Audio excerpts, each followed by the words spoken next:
नमस्कार साथियों, हमारे YouTube चैनल में आप सभी का स्वागत है। आज से हम लोग उत्तराखंड इतिहास का अध्ययन करेंगे। तो सबसे पहले हम देखते हैं इतिहास होता क्या है। इतिहास का सरल सा मतलब है अतीत में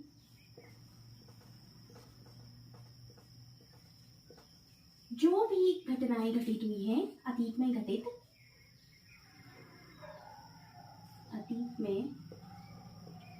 घटित घटनाओं का अध्ययन।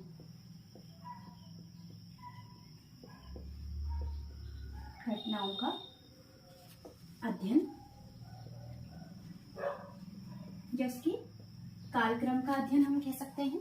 ठीक है, तो हमने बोला कि इतिहास जो है वो अतीत में घटित हुआ है। तो हमें कैसे पता चला कि अतीत में कौन सी चीज हुई थी?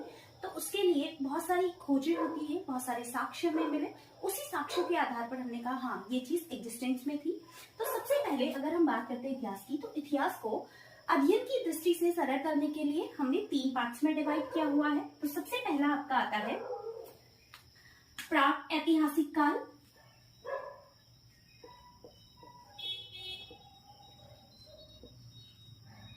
प्राक ऐतिहासिक काल।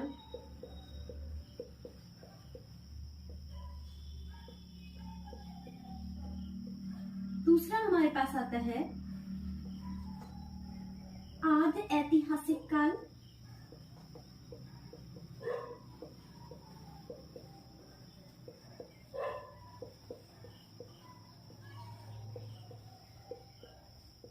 और तीसरा हमारे पास आता है ऐतिहासिक काल।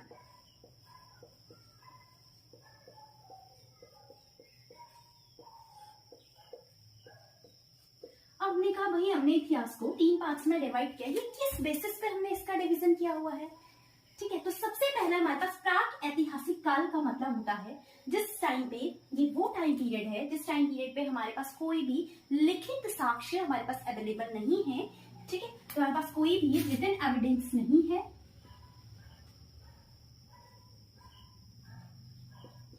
लिखित साक्ष्य हमारे पास अवेलेबल नहीं है। ठीक है, अगर भाई लिखित साक्ष्य नहीं है तो आपको क्या मिला ऐसा जिसके बेसिस पे हमने ये कहा कि ऐसा कोई टाइम पीरियड एग्जिस्टेंस में था? तो हमारे पास है पाषाणकालीन उपकरण,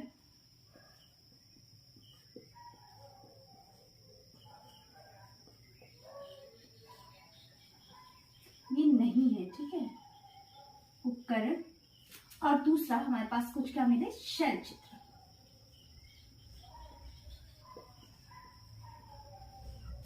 ठीक, अब हम बात करते हैं आद ऐतिहासिक काल की। भाई आद ऐतिहासिक काल क्या है?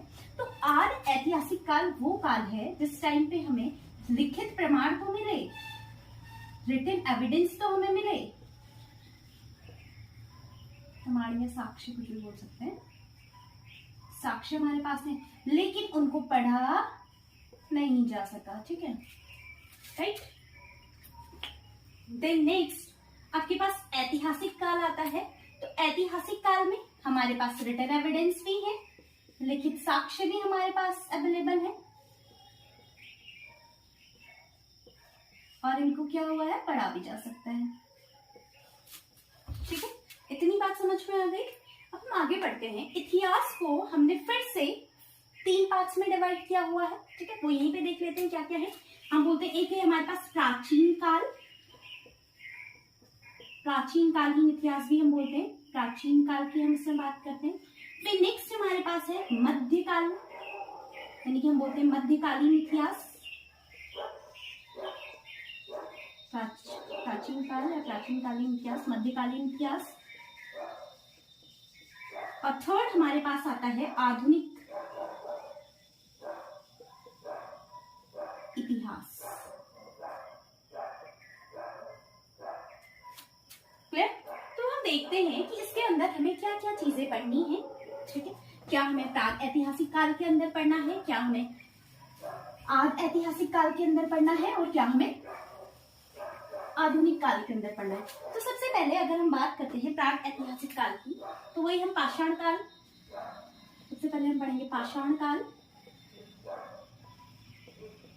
भाई पाषाण काल क्या है? अभी बताया था प्रागैतिहासिक काल में हमें कोई भी रिटन एविडेंस नहीं मिले, क्या मिले हैं, कुछ पाषाण यानी कि पत्थर के कुछ उपकरण मिले हैं, इसीलिए इस काल को हम क्या कहते हैं, पाषाण काल कहते हैं। और कुछ क्या मिले हैं, शैल चित्र मिले हैं। तो इस पाषाण काल में ही हम क्या अध्ययन करेंगे, शैल चित्रों का अध्ययन करेंगे। ठीक है, फर्स्ट हमें ये पढ़ना है। दूसरा हमने बोला आदि ऐतिहासिक काल, या फिर इसको क्या बोलते हैं, दूसरा पौराणिक काल भी बोलते हैं।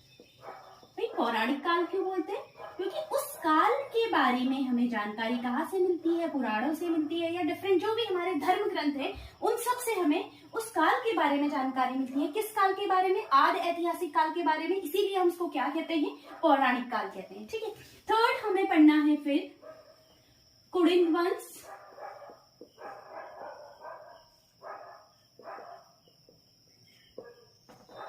फोर्थ हम पढ़ेंगे कार्तिकेय वंश,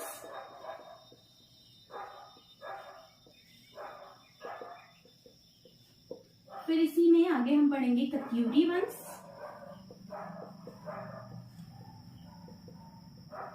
फिर हम देखेंगे चंद वंश, उसके बाद हम देखेंगे पवार वंश,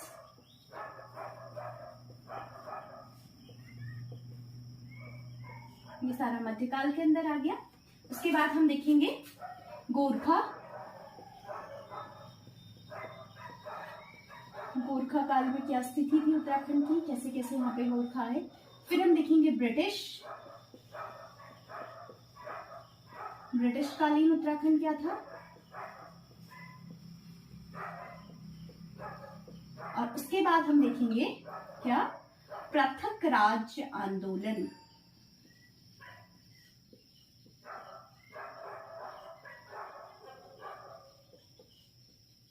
यानी कि उत्तराखंड को अलग राज्य बनाने के लिए कौन कौन से आंदोलन यहाँ पे हुए, वो सब हम स्टडी करेंगे। उसके बाद एक टॉपिक मिसलेनियस का ले लेंगे, जो भी चीजें हमारे पास छूट जाएगी या जो भी प्रीवियस ईयर क्वेश्चंस होंगे वो सब हम इसमें डिस्कस करेंगे। तो शुरू करते हैं पाषाण काल, पाषाण काल, पाषाण काल को ही क्या कहते हैं, प्रागैतिहासिक काल। तो पाषाण काल में हम लोगों ने क्या देखा था, क्या क्या चीज इसमें है। पाषाण काल को हमने बोला था कि इसको 3 पार्ट्स में डिवाइड करते हैं। कौन कौन सा, पूरा पाषाण काल, पूरा पाषाण काल,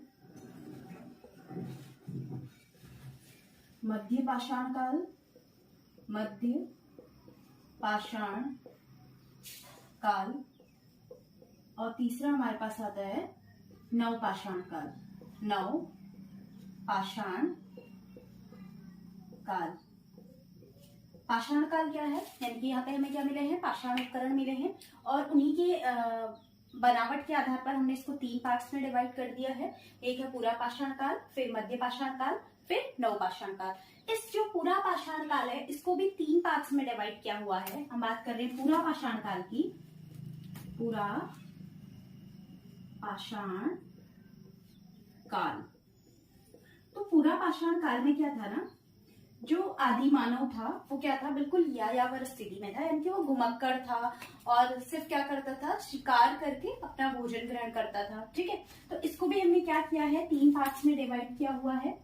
एक हमारे पास है निम्न पुरा पाषाण काल, निम्न पुरा पाषाण काल, फिर हमारे पास है मध्य पुरा पाषाण काल, मध्य पुरा पाषाण काल, फिर हमारे पास है उच्च पुरा पाषाण काल, उच्च पुरा पाषाण काल। ठीक है, अब देखो निम्न पुरा पाषाण काल में क्या था, जो हमारे पास उपकरण थे ना, यानी कि जो भी आपके पास पत्थर के जो भी उपकरण थे वो क्या थे, बहुत ही बड़े साइज के थे और उनका आकार इतना अच्छा नहीं था। ठीक है, तो बिल्कुल बड़े साइज के बड़े बड़े उपकरण थे और उनका आकार भी क्या था, आकार भी अच्छा नहीं था। ठीक है, अच्छा नहीं था। ठीक, उसके बाद फिर निम्न पुरा पाषाण काल, निम्न पुरा पाषाण काल में इन्होंने क्या किया, पहले जो बड़े उपकरण थे उनको थोड़ा छोटा कर दिया और उनमें क्या यूज करने लगी, ब्लेड यूज करने लगे, ब्लेड मतलब धारीदार बनाने लगे। और इसी को क्या कहते हैं, फलक संस्कृति इसको बोला गया। ठीक है, फलक संस्कृति। क्वेश्चन ये भी बन सकता है कि फलक संस्कृति किससे, इनमें से किससे रिलेटेड है, तो आंसर क्या होगा, मध्यपुरा पाषाण काल। ठीक, और क्या हो गया, छोटा हो गया साइज, इसको सल्क भी बोला जाता है, सल्क या फिर ब्लेड्स का ये लोग यूज करने लगे। ठीक है, अब हम थर्ड हमारे पास है उच्चपुरा पाषाण काल। उच्चपुरा पाषाण काल में क्या हुआ, और छोटा साइज हो गया, छोटा आकार हो गया। ठीक है, तो देखो हम बात कर रहे हैं उत्तराखंड की, तो उत्तराखंड में हमें निम्नपुरा पाषाण काल के जो उपकरण है वो कहाँ से मिलते हैं, तो वो हमें मिलते हैं कहाँ से, श्रीनगर से, श्रीनगर हो गया, खुटानी, आदिबद्री, कालसी, कालसी से हो गया, श्रीनगर से हो गया, खुटानी से हो गया, आदिबद्री से हो गया, और पश्चिमी रामगंगा या रामगंगा घाटी आप बोल सकते हो, रामगंगा घाटी। इन सारी जगहों से उत्तराखंड में हमें क्या मिले हैं, निम्नपुरा पाषाण काल के उपकरण मिले हुए हैं। ठीक है, अब हमने बोला मध्यपुरा पाषाण काल, मध्यपुरा पाषाण काल के भाई कहाँ से मिले हुए हैं, तो जो मध्यपुरा पाषाण काल के उपकरण हैं वो हमें मिले हुए हैं, एक तो मिला है आपको टिहरी से और दूसरा हमें कहां से मिला है, श्रीनगर से। ठीक है, और उच्चपुरा पाषाण काल की अगर हम बात करते हैं तो उच्चपुरा पाषाण काल के उपकरण कहीं भी हमें उत्तराखंड से प्रकाश में अभी तक नहीं आए हुए हैं। ठीक है, फिर नेक्स्ट हमारे पास आता है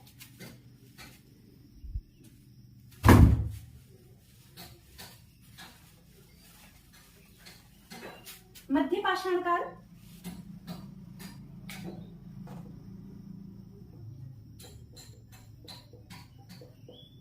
मध्य पाषाण काल, अब मध्य पाषाण काल में क्या हुआ, मध्य पाषाण काल में छोटा साइज हो गया उपकरणों का, और इसको क्या थोड़े अच्छे आकार के उपकरण बनाने लगे, तो इसको क्या कहते हैं, माइक्रोलिथिक भी बोलते हैं इसको,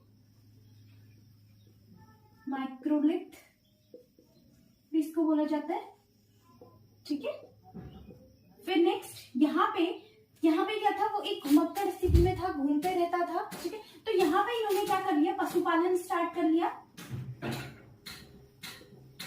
और सबसे पहले इसको किसको इन्होंने पालतू बनाया था, तो वो जानवर था कुत्ता। ठीक है, कुत्ते को सबसे पहले कब पालतू बनाया गया, मध्य पाषाण काल में। ये क्वेश्चन ये भी बन सकता है कि पशुपालन कब से स्टार्ट हुआ, तो मध्य पाषाण काल से। ठीक है, फिर नेक्स्ट आपके पास, अब हमारे पास ये भी आता है दिमाग में कि यार मध्यपुरा पाषाण काल का हमें कहां से, उत्तराखंड में कहां से प्रकाश में चीजें आई हुई, जसकोट के पास जो क्वार्टजाइट पत्थर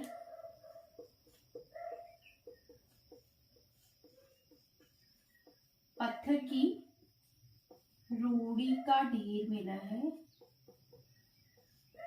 और इसकी खोज किसने की, एमपी जोशी ने इसकी खोज की है। ठीक है, किसने की, एमपी जोशी ने। ठीक है, इतना क्लियर है, मध्य पाषाण काल हमने देख लिया है। अब हमें देखना है क्या, नव पाषाण काल। ठीक है, नेक्स्ट हमारे पास क्या आता है, नव पाषाण। अब नवपाषाण काल में क्या चीजें हुई, नवपाषाण काल में और ज्यादा विकसित हो गए जो हमारे उपकरण थे, यानी कि जो भी हमारे पास विकसित हो गए उपकरण, विकसित उपकरण। और उसके अलावा क्या हुआ, उसके अलावा मैं यहाँ पे क्या स्टार्ट कर दिया था, पशुपालन स्टार्ट कर दिया था, तो यहाँ पे लोग कृषि करने लग गए थे, स्थायी निवास इन्होंने बना लिया था। ठीक है, उसके अलावा यहाँ पे क्या हुआ था, पहिए की खोज हुई थी, आग का आविष्कार हो गया था, यानी कि आग से ये लोग परिचित हो गए थे। ठीक है, आग का यूज ये लोग करने लग गए थे। अगर हम बात करते हैं नवपाषाण काल की उत्तराखंड के परिप्रेक्ष्य में, तो उत्तराखंड में इसके जो साक्ष्य वो कहाँ कहाँ से मिले हैं? अल्मोड़ा से, अल्मोड़ा हो गया, द्वाराहाट,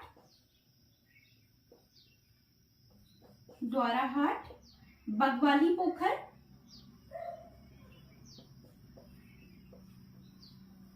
यहां से अल्मोड़ा, द्वाराहाट और बगवाली पोखर से जो भी उपकरण मिले हैं उनकी तुलना किससे की गई है? बोला गया है कि ये बुर्जहूम संस्कृति के तुल्य है, बुर्जहूम संस्कृति के समान।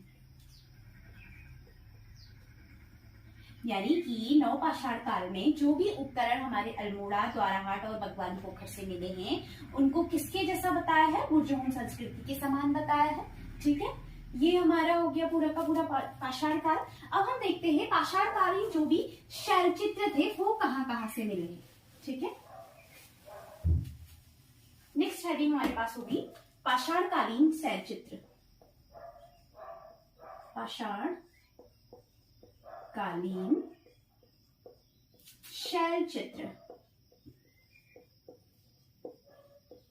ठीक है, यानी कि शैल चित्र का क्या मतलब है? उस टाइम पे क्या होता था ना, लोग कहाँ रहते थे? गुफाओं में रहते थे, यानी कि उनके शैलाश्रय होते थे, पत्थरों के घर बना के वो लोग रहते थे या गुफाओं में रहते थे। तो वहीं पे वो लोग कुछ ड्राइंग टाइप का कर देते थे, कुछ चित्र बना देते थे। वही क्या है हमारे पास? प्राचीन कालीन शैल चित्र, यानी कि पत्थरों पे जो भी चित्र बने हुए हैं उनसे हमने खोज की है। तो वो कहाँ कहाँ से हमें मिले उत्तराखंड में? तो सबसे पहला हम देखते हैं अल्मोड़ा में कहाँ कहाँ से ये शैल चित्र मिले हैं।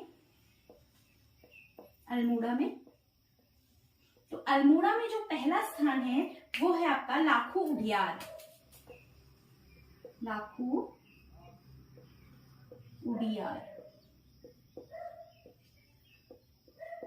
उडियार का क्या मतलब होता है? गुफा होता है। गुफा को ही कुमाऊनी भाषा में क्या बोला जाता है? स्थानीय भाषा में उडियार बोला जाता है। ठीक है, तो यहां से हमें क्या क्या मिला है? सबसे पहले पॉइंट आपको जिसमें जो याद रखना है वो याद रखना है कि इसकी खोज किसने करी थी? एमपी जोशी ने करी थी। एमपी जोशी ने कब करी थी? 1968 में करी थी। ठीक है, और सबसे इंपॉर्टेंट पॉइंट इस पे ये जो है वो ये है कि ये प्रागैतिहासिक काल जो हमारा था,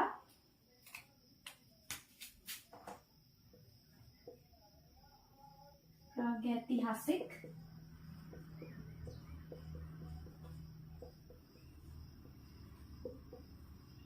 काल के जो शैल चित्र है, शैल चित्रों की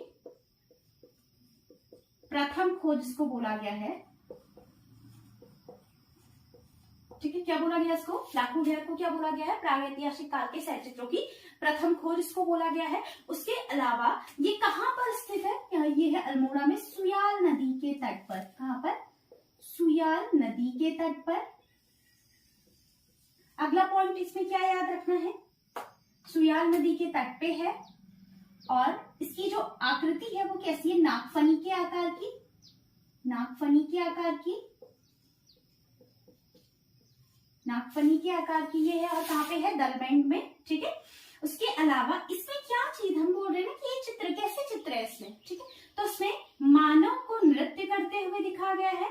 मानव को समूह में नृत्य करते हुए, समूह में नृत्य करते हुए, नृत्य करते हुए। उसके अलावा यहाँ पे 6 मानव हैं, उनको एक जानवर का पीछा करते हुए,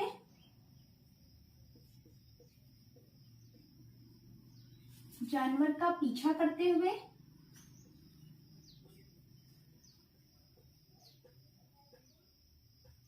और कौन कौन से यहाँ पे जानवर दिखाए गए हैं? तो वो है लोमड़ी, लोमड़ी दिखाया है, बारहसिंगा और जंगली सुअर।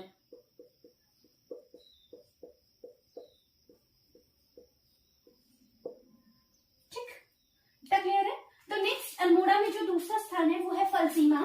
पहला हमने देखा लाखू उडियार, दूसरा हमारे पास है फलसीमा, ठीक है। सेकंड जो है वो है फलसीमा। फलसीमा भी कहाँ है?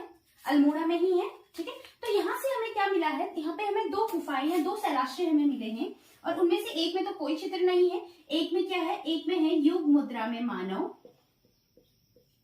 योग मुद्रा में मानव आकृति,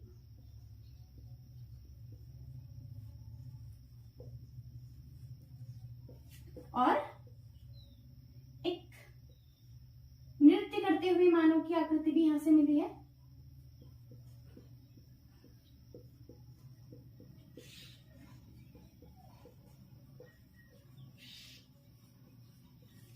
ठीक। फलसीमा के बाद तीसरा जो हमारे पास आता है वो होता है फड़का नौला। फड़का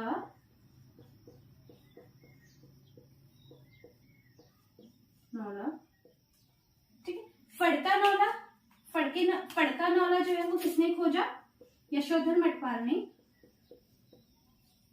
यशोधर मटपाल कहाँ पे है? ये अल्मोड़ा में ही है, ठीक है। और कब खोजा? इसकी खोज हुई थी 1985 में, ठीक है। क्या मिला है यहाँ से?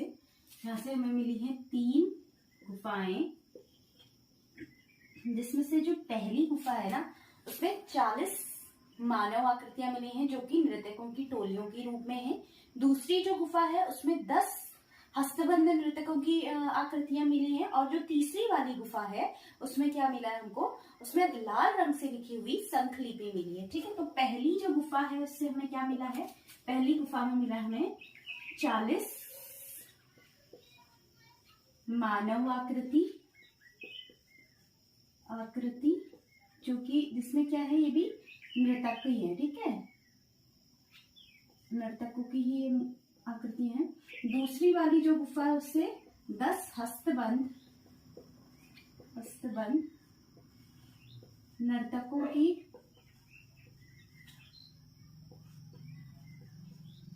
आकृति, और तीसरी जो गुफा है उससे क्या मिला है हमें? लाल रंग से लिखी शंखलिपि, ठीक। इतनी चीजें क्लियर है। फिर आगे देखते हैं। फड़का नौला के बाद जो नेक्स्ट हमारे पास है वो है पेटसाल।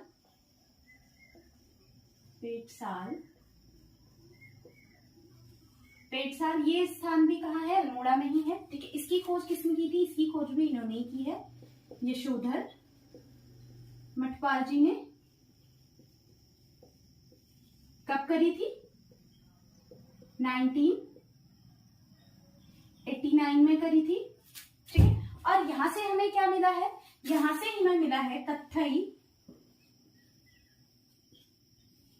कत्थई रंग की मानव आकृतियां,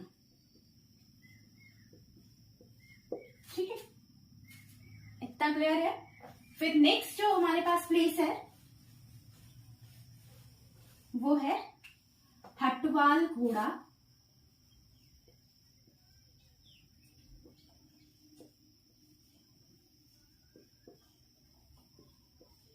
ये स्थान भी कहाँ है? अल्मोड़ा में है ये स्थान भी। और यहां से हमें क्या मिला है? यहां से हमें मिला है सिंगों का मखौटा पहने हुए, सिंहों से निर्मित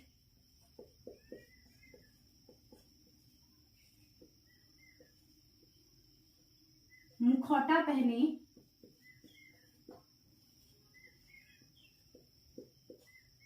मानव की आकृति,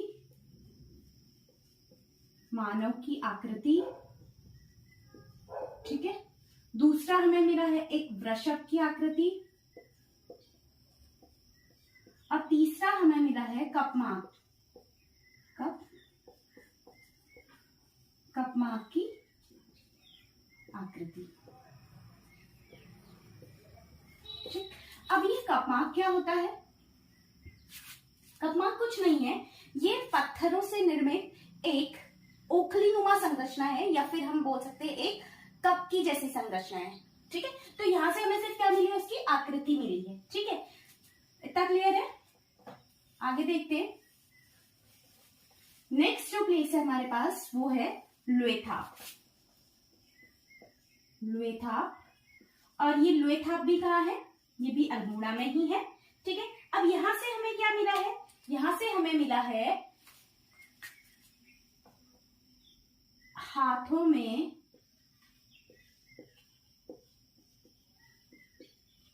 हाथ डालकर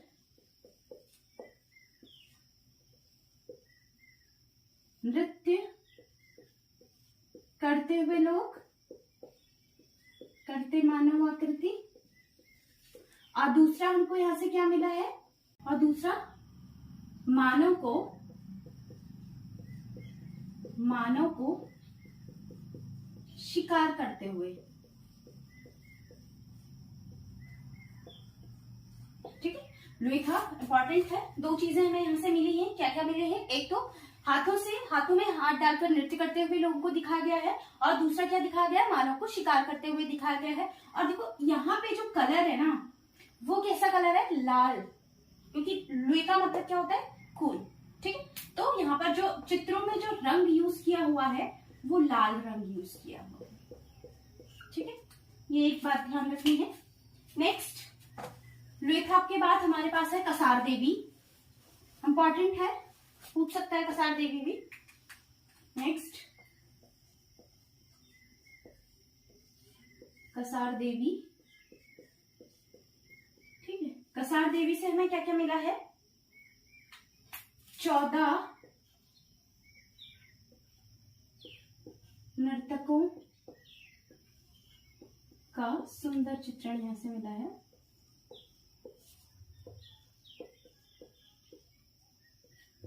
ठीक है, तो क्वेश्चन पूछ सकता है कि 14 नर्तकों का जो सुंदर चित्रण है वो कहाँ से मिला है, तो ये हमें मिला है कसार देवी से। और जो ये कसार देवी मंदिर है ना, वो कश्यप पर्वत पर है। ये कश्यप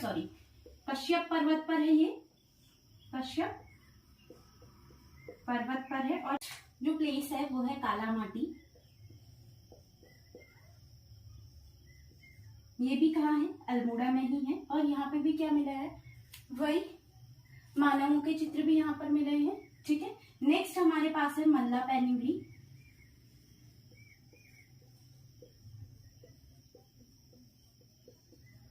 मल्लापेनाली, ये भी कहाँ पर है, अल्मोड़ा में ही है। ठीक है, ये सारे प्लेसेस हमें ध्यान में रखने हैं। नेक्स्ट हमारे पास आता है क्या, चमोली। जो प्लेसेस है हमारे पास वो है चमोली। चमोली में 2 ही स्थान है मेनली, और हमको अच्छे से याद रखने हैं। चमोली की अगर हम बात करें तो चमोली में जो सबसे पहला स्थान है वो है ग्वारखा गुफा।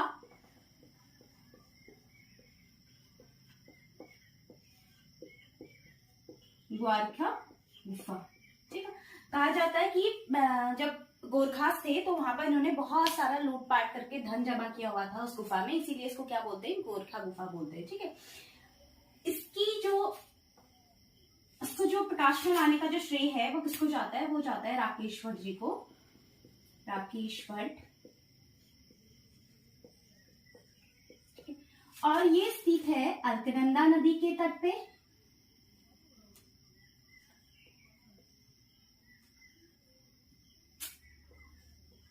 अलकनंदा नदी के तट पे। और कहां पे, डूंगरी ग्राम में। ठीक है,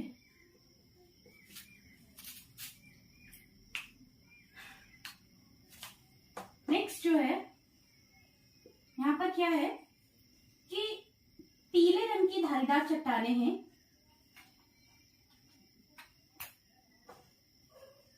पीले रंग की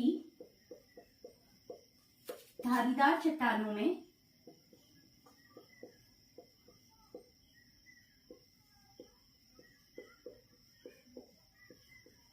लाल और गुलाबी रंग से चित्र बनाए हुए हैं।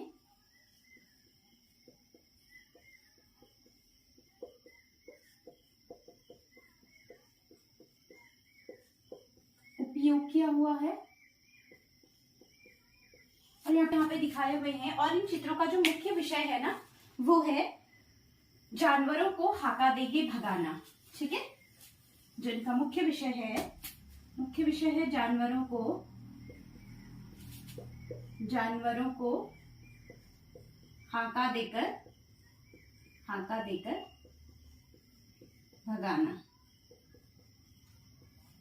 ठीक, नेक्स्ट जो प्लेस है हमारे पास वो है, हाँ एक और चीज, जो ये गोरखा गुफा है, इसके चित्रों को कहा जाता है ना कि ये उत्तराखंड के सबसे सुंदरतम चित्र है। ठीक है, पूछा जा सकता है एग्जाम में। तो चित्रकला की दृष्टि से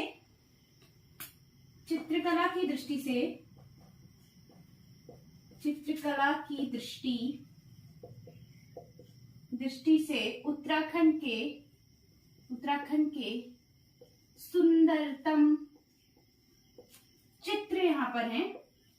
पूछ सकता है क्वेश्चन, भाई चित्रकला की दृष्टि से उत्तराखंड के सबसे सुंदरतम चित्र कहाँ पर पाए गए हैं? तो वो आंसर क्या होगा? ग्वारखा गुफा। क्लियर। नेक्स्ट हमारे पास जो प्लेस है वो भी चमोली में है, वो है किन्नी।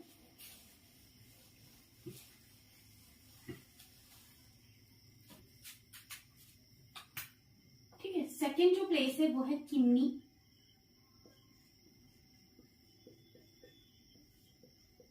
किन्नी जो है ये पिंडारी नदी के तट पर है।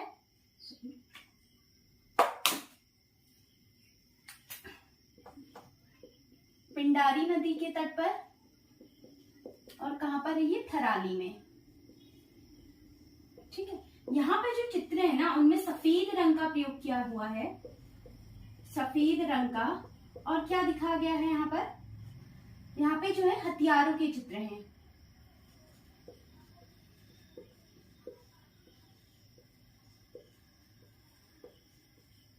और इन हथियारों के चित्र को कौन से रंग से रंगा गया है? तो सफेद रंग से रंगा गया है, प्लस कुछ पशुओं के चित्र भी हैं। ठीक है, ठीक। नेक्स्ट हमारे पास आता है उत्तरकाशी। उत्तरकाशी में भी दो ही प्लेसेस हैं। उत्तरकाशी,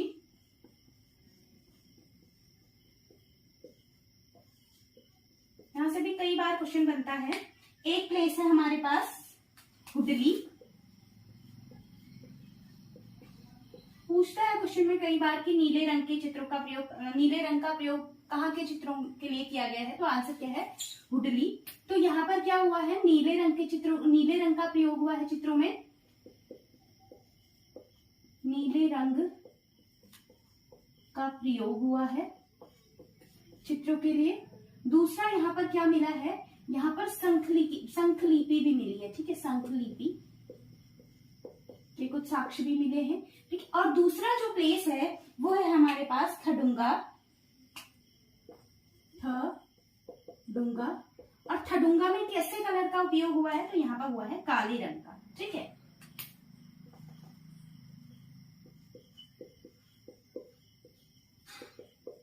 काले रंग का प्रयोग किया गया है।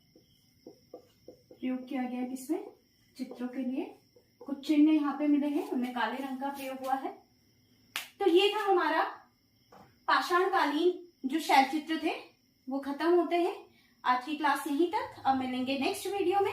Thank you.